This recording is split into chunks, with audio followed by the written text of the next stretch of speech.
നമസ്കാരം. ലോകത്ത് തന്നെ ലവ് ജിഹാദിനെ കർക്കശമായി നേരിടുന്നത് ഉത്തർപ്രദേശിലാണ്. ഉത്തർപ്രദേശിലെ കാൺപൂരിൽ നിരവധി ഹിന്ദു പെൺകുട്ടികളെ പ്രണയം നടിച്ച് മുസ്ലിം യുവാക്കൾ മതപരിവർത്തനം ചെയ്ത് വിവാഹം കഴിച്ചു എന്നുള്ള ആരോപണം ഉയർന്നിരുന്നു.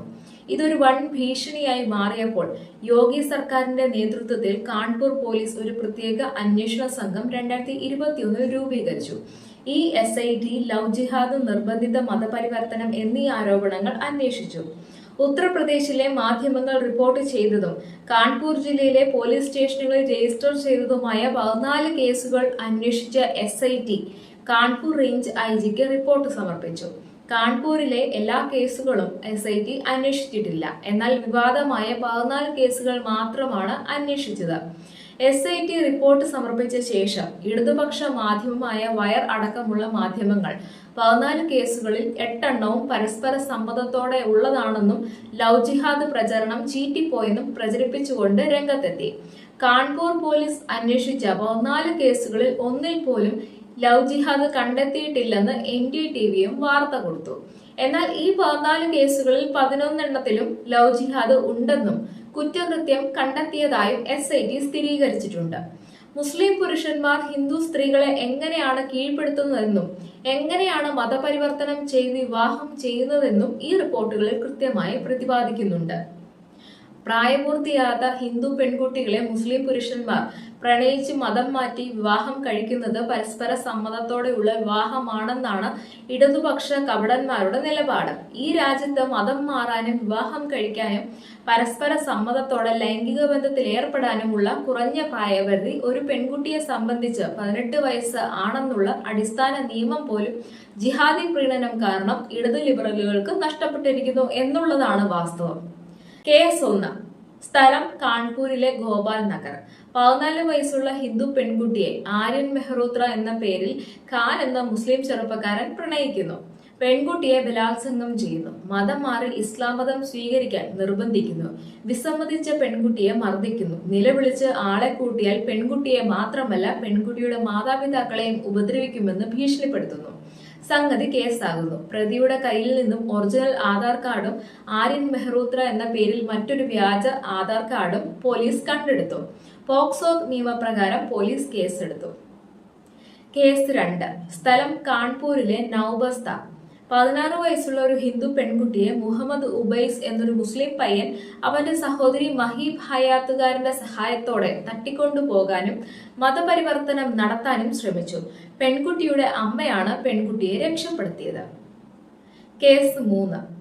സ്ഥലം നൌബസ്ത തന്നെ. 16 വയസ്സുള്ള പ്രായപൂർത്തിയായ ഹിന്ദു പെൺകുട്ടിയെ ഷാരൂഖ് എന്ന മുസ്ലിം യുവാവ് പ്രണയിക്കുകയും പെൺകുട്ടിയുമായി ഒളിച്ചോടാൻ തീരുമാനിക്കുകയും ചെയ്തു. പെൺകുട്ടിയുടെ കുടുംബം പരാതി നൽകിയതിനെ തുടർന്ന് യുവാവിനെ പോലീസ് അറസ്റ്റ് ചെയ്തു. കേസ് 4. സ്ഥലം കാൺപൂരിലെ നൌബസ്ത തന്നെ. ആരിഫ് എന്ന മുസ്ലിം പയ്യൻ 14 വയസ്സുള്ള ഹിന്ദു ദളിത് പെൺകുട്ടിയെ തട്ടിക്കൊണ്ടുപോയി അസംഗഡിലും ഡൽഹിയിലും കൊണ്ടുപോയി പീഡിപ്പിച്ചു. തന്റെ വിവാഹാഭ്യർത്ഥന നിരസിച്ചാൽ ഗുരുതരമായ പ്രത്യാഘാതങ്ങൾ നേരിടേണ്ടി വരും എന്ന് പറഞ്ഞ ഇരയെ ഭീഷണിപ്പെടുത്തി ഇസ്ലാമിലേക്ക് മതപരിവർത്തനം ചെയ്യാനുള്ള ശ്രമവും നടത്തി. പ്രതിക്കെതിരെ പോലീസ് കേസെടുത്തു. കേസ് 5. സ്ഥലം കാൺപൂരിലെ നൌബസ്ത തന്നെ. 32 വയസ്സുള്ള മുക്താർ അഹമ്മദ് എന്ന മുസ്ലിം രാഹുൽ സിംഗ് എന്ന വ്യാജ പേരിൽ 20 വയസ്സുള്ള ഒരു ഹിന്ദു പെൺകുട്ടിയുമായി സൗഹൃദം സ്ഥാപിച്ചു. നിരന്തരമായി ഹിന്ദു പെൺകുട്ടിയുമായി സംസാരിക്കുകയും പെൺകുട്ടിയെ വശത്താക്കുകയും വ്യാജരേഖകൾ ഉപയോഗിച്ച് ഈ പെൺകുട്ടിയെ വിവാഹം ചെയ്യുകയും തന്റെ ആദ്യ വിവാഹം മറച്ചുവെക്കുകയും ചെയ്തു. പ്രതിക്കെതിരെ പോലീസ് കേസെടുത്തു. ജയിലിലേക്ക് അയച്ചു. കേസ് 6. സ്ഥലം ഗോവിന്ദ് നഗർ പോലീസ് സ്റ്റേഷൻ പരിധി. ആസിഫ് ഷാ എന്ന മുസ്ലിം പയ്യൻ 18 വയസ്സുള്ള ഒരു ഹിന്ദു പെൺകുട്ടിയെ ലൈംഗികമായി പീഡിപ്പിക്കുകയും ഇസ്ലാമിലേക്ക് മതപരിവർത്തനം ചെയ്യാൻ ശ്രമിക്കുകയും ചെയ്തു.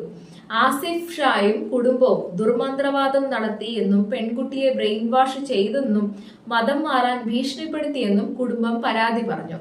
പ്രതി തന്നെ മതം മാറ്റി വിവാഹം കഴിച്ചതായും തന്റെ സമ്മതമില്ലാതെ ലൈംഗികമായി ചൂഷണം ചെയ്തതായും പെൺകുട്ടിയെ ആരോപിച്ചു. പോലീസ് കേസെടുത്തു. കേസ് 7. സ്ഥലം ഗോവിന്ദ് നഗർ പോലീസ് സ്റ്റേഷൻ പരിധിയിൽ. 16 വയസ്സുള്ള ഹിന്ദു പെൺകുട്ടിയെ സാദിഖ് അലി എന്ന മുസ്ലിം യുവാവ് വശീകരിക്കുകയും അവർ ലൈംഗിക ബന്ധത്തിൽ ഏർപ്പെടുകയും ഒളിച്ചോടുകയും ചെയ്തു. പെൺകുട്ടിക്ക് 19 വയസ്സുണ്ട് എന്ന് പെൺകുട്ടിയും അവളുടെ കാമുകനും അവകാശപ്പെട്ടു. എന്നാൽ രേഖപരിശോധനയിലും വൈദ്യപരിശോധനയിലും പെൺകുട്ടിക്ക് 16 വയസ്സ് മാത്രമേ ഉള്ളൂ എന്ന് കണ്ടെത്തുകയും കാമുകനെ പോക്സോ കേസ് പ്രകാരം അറസ്റ്റ് ചെയ്യുകയും ചെയ്തു. കേസ് 8. സ്ഥലം ബാബുപൂർവ ജില്ല. സൽമാൻ എന്ന മുസ്ലിം യുവാവ് പ്രായപൂർത്തിയാവാത്ത 14 വയസ്സുള്ള ഹിന്ദു പെൺകുട്ടിയുമായി സൗഹൃദം സ്ഥാപിച്ചു. പെൺകുട്ടി സൽമാന്റെ കൂടെ ഡൽഹിയിലേക്ക് ഒളിച്ചോടി. സൽമാൻ ഈ പെൺകുട്ടിയെ ലൈംഗികമായി ചൂഷണം ചെയ്തു. പിന്നീട് അവളെ ഉപേക്ഷിച്ച് അവന്റെ വീട്ടിലേക്ക് മടങ്ങി. പെൺകുട്ടിയെ കാണാനില്ല എന്ന കുടുംബത്തിന്റെ പരാതിയിൽ കേസെടുത്ത് അന്വേഷിച്ച പോലീസിന് പ്രായപൂർത്തിയാവാത്ത പെൺകുട്ടിയെ സൽമാൻ ലൈംഗികമായി ചൂഷണം ചെയ്തു എന്ന് ബോധ്യമായി. അതിനുശേഷം സൽമാനെതിരെ പോക്സോ കേസ് ചുമത്തി കേസെടുത്തു. കേസ് 9. സ്ഥലം ചക്കേരി. ആദിൽ ഖാൻ എന്ന മുസ്ലിം യുവാവ് 16 വയസ്സുള്ള ഒരു ഹിന്ദു ദളിത് പെൺകുട്ടിയെ വശീകരിച്ച് ഇസ്ലാമിലേക്ക് മതപരിവർത്തനം ചെയ്തു. തുടർന്ന് സ്വന്തം വീട്ടിലേക്ക് കൂട്ടിക്കൊണ്ടു പോവുകയും ലൈംഗികമായി ചൂഷണം ചെയ്യുകയും ചില പേപ്പറുകളിൽ ഒപ്പിടാൻ നിർബന്ധിക്കുകയും ചെയ്തു. ഒരു മുറിയിൽ പൂട്ടിയിട്ട ശേഷം മർദ്ദിക്കുകയും ബലാത്സംഗത്തിന് തന്നെ ഇരയാക്കുകയും ചെയ്തതായി പെൺകുട്ടി ആരോപിച്ചു. തുടർന്ന് ആദിൽ ഖാനെതിരെ പോലീസ് കേസെടുത്തു. കേസ് 10. സ്ഥലം ജൂഹി കോളനി. 19ഉം 14ഉം വയസ്സുള്ള 2 സഹോദരിമാരെ മുസ്ലിം പുരുഷന്മാർ കൂട്ടബലാത്സംഗം നടത്തിയ കേസ്. 2 പ്രതികളുടെയും പേര് ഷാരൂഖ് എന്നാണ്. കേസ് 11. സ്ഥലം ഭംഗീരത്തൻപൂർ കോളനി. 25-22 വയസ്സുള്ള 2 ദളിത് സഹോദരിമാർ മുഹമ്മദ് മുഹസിൻ ഖാൻ, ആമിർ എന്നിവരുമായി ഒളിച്ചോടി. സമീർ എന്ന വ്യാജ പേരിൽ മുഹസിൻ മൂത്ത സഹോദരിയെ ക്ഷേത്രത്തിൽ വെച്ച് വിവാഹം കഴിച്ചു. ഇളയ സഹോദരിയുമായി ആമിർ സൗഹൃദത്തിലായി.